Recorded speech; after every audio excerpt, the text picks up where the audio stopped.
Okay, let's jump right into how this whole interview even came about. It sounds like it was quite a chaotic process. Academics talks about these last-minute changes, with Kanye expressing concerns about his safety, even mentioning needing to leave for Japan. That's right.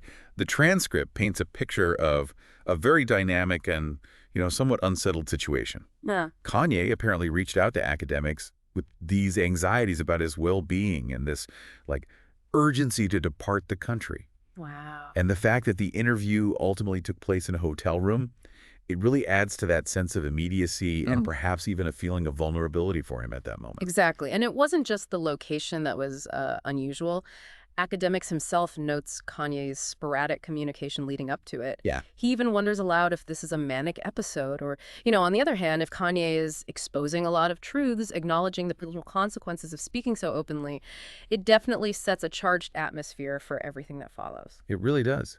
Academics' initial framing of this situation is quite revealing, isn't it? Yeah. He recognizes the inherent instability and the potential for, well, multiple interpretations of Kanye's state of mind and his pronouncements. Yeah. This initial uncertainty is an important lens for you, the listener, to keep in mind as we explore the various themes that emerged. Absolutely. And one of the very first things that grabs your attention is the mention of this black KKK outfit. Oh, yeah.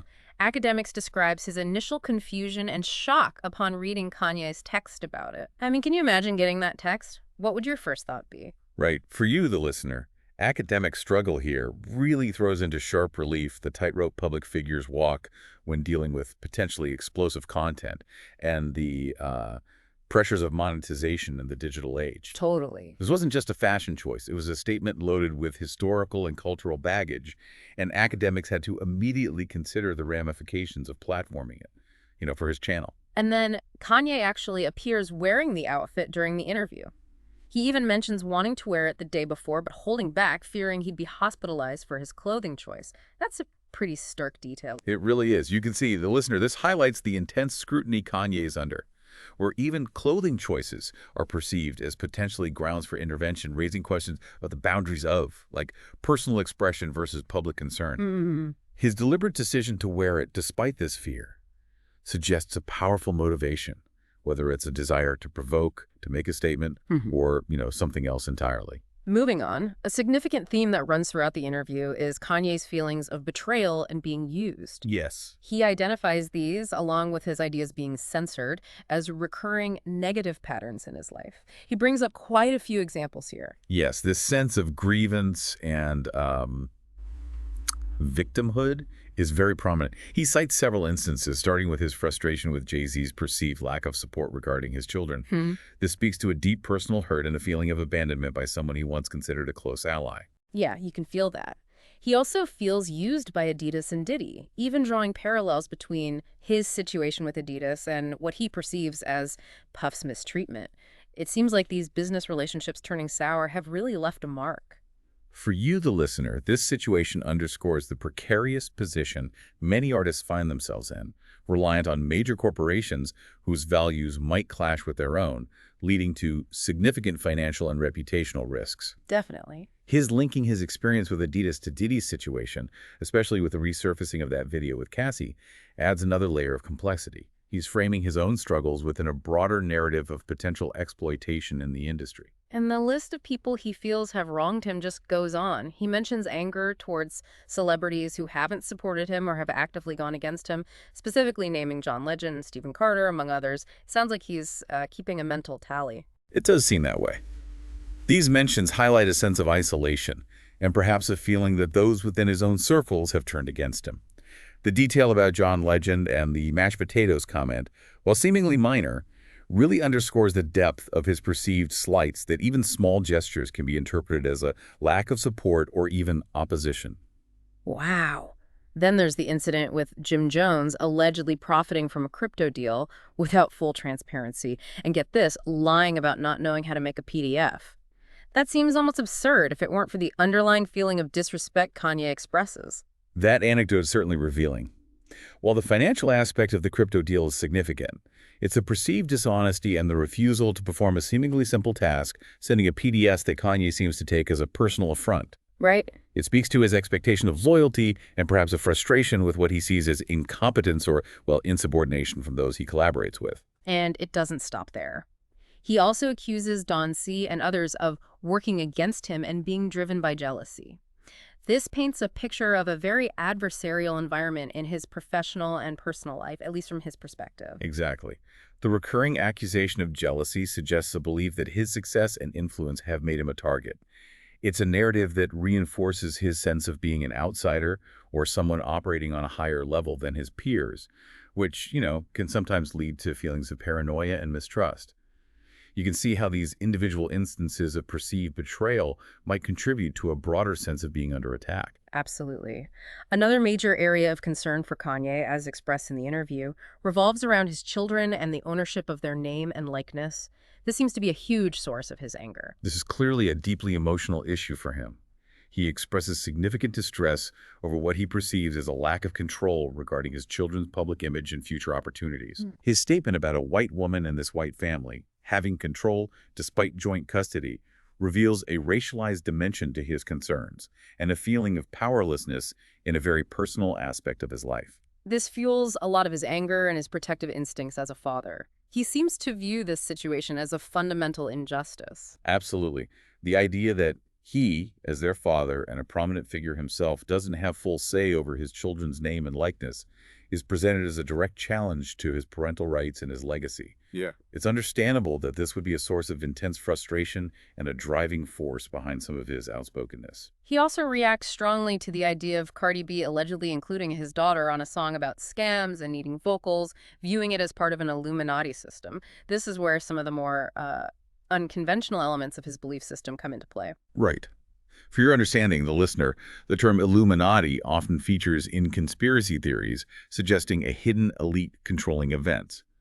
Kanye is interpreting this potential collaboration through that lens, seeing it as part of a larger manipulative force within the entertainment industry that he believes he is fighting against. Gotcha. And speaking of controversial beliefs, we need to address Kanye's repeated and deeply troubling statements about the Jewish people and their alleged control and influence in various industries like music and media. Yes, it's crucial that we address these statements directly, as they are a significant part of the interview transcript. Kanye repeatedly asserts his belief that the Jews wield immense, often unseen, power and control in these industries. He claims they move in the tunnels and use threats to exert their influence. It's important for you, the listener, to understand that we're reporting on these statements as they appear in the source material without endorsing or validating them in any way. Definitely not. He even defends his wearing of the swastika chain as a tactic, a way to supposedly expose these people. This is obviously a symbol associated with immense historical suffering and hate. His explanation that the swastika chain was intended to provoke a reaction and reveal hidden agendas is deeply problematic. The symbol itself is associated with immense suffering and hate, and his attempt to repurpose it in this way is a key element of the interview we need to acknowledge, even as we understand its deeply offensive nature and the pain it causes. Absolutely. He also expresses a strong belief that the media is actively trying to tear him down, which ties into his broader narrative of being unfairly targeted. This feeling of persecution by the media is a recurring theme for many public figures, particularly those who express controversial views. In Kanye's case, it seems intertwined with his beliefs about the influence of certain groups and a sense that his truth is being suppressed. Again, for you, the listener, this is his expressed viewpoint within the interview.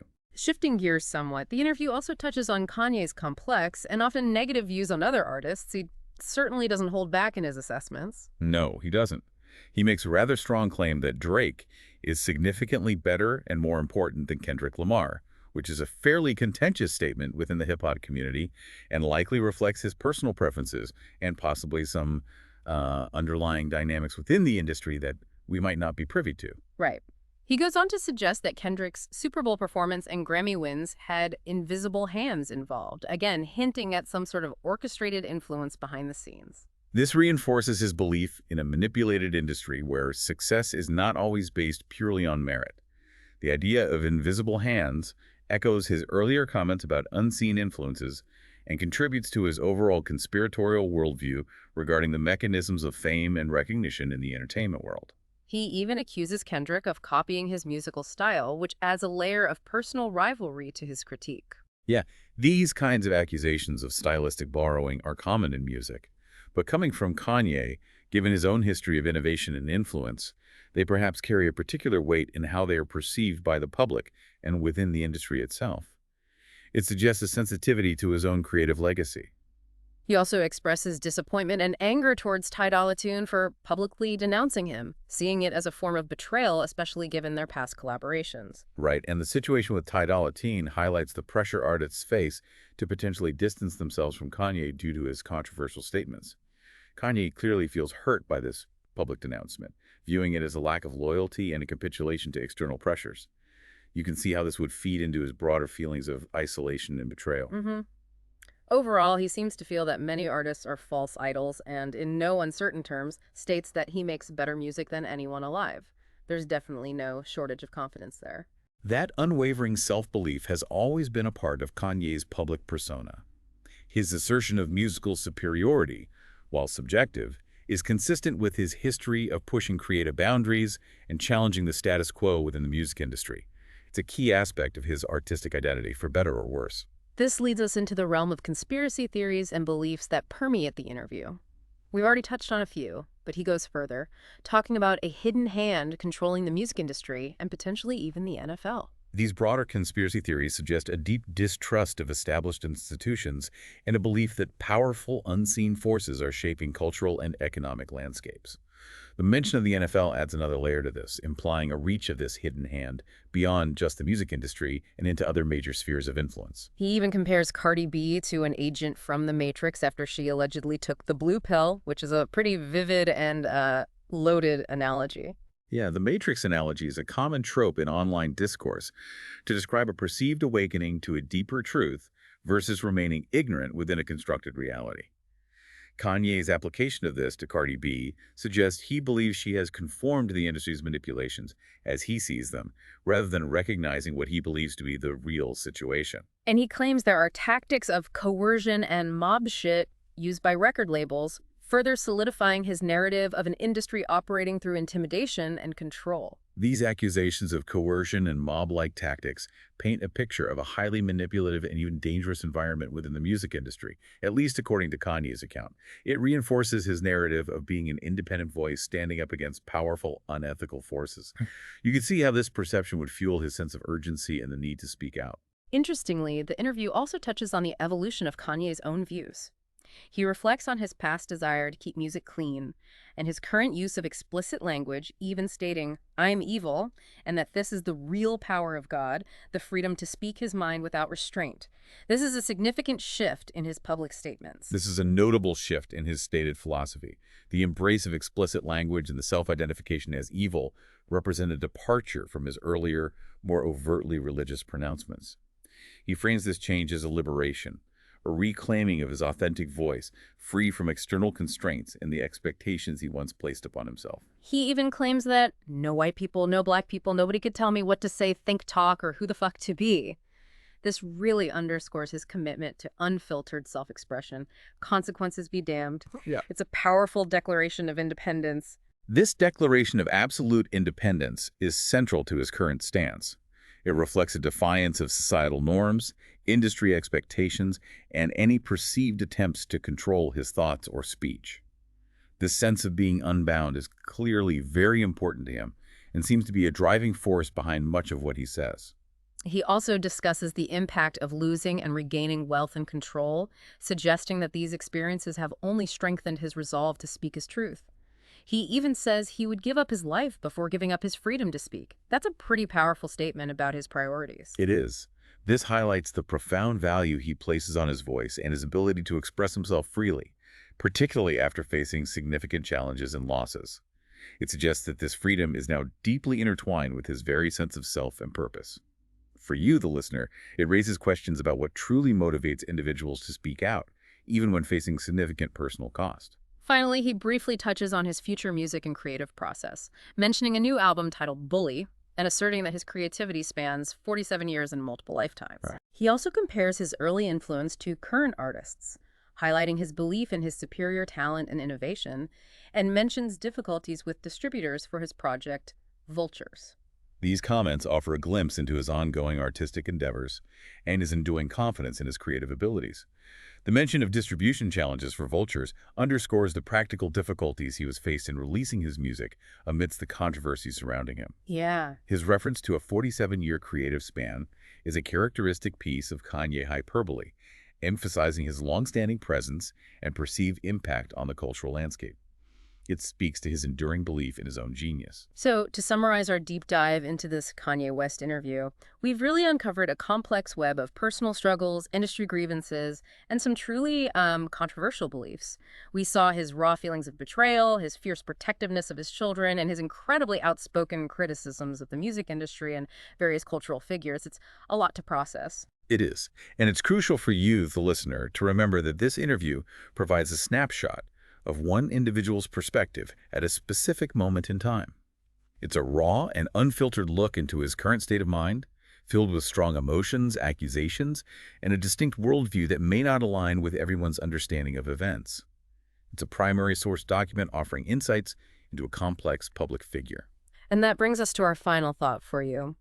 Considering Kanye's forceful assertion of the power of his voice and his unwavering determination to speak what he believes to be his truth, regardless of the potential consequences, it makes you wonder, what does this tell us about the role of artists and public figures in expressing controversial or unconventional ideas in today's increasingly polarized media landscape? Hmm. Where do we, as a society, draw the lines between free expression and the potential harm caused by that expression? And ultimately, who gets to decide where those boundaries lie? It's certainly something to consider long after our deep dive concludes.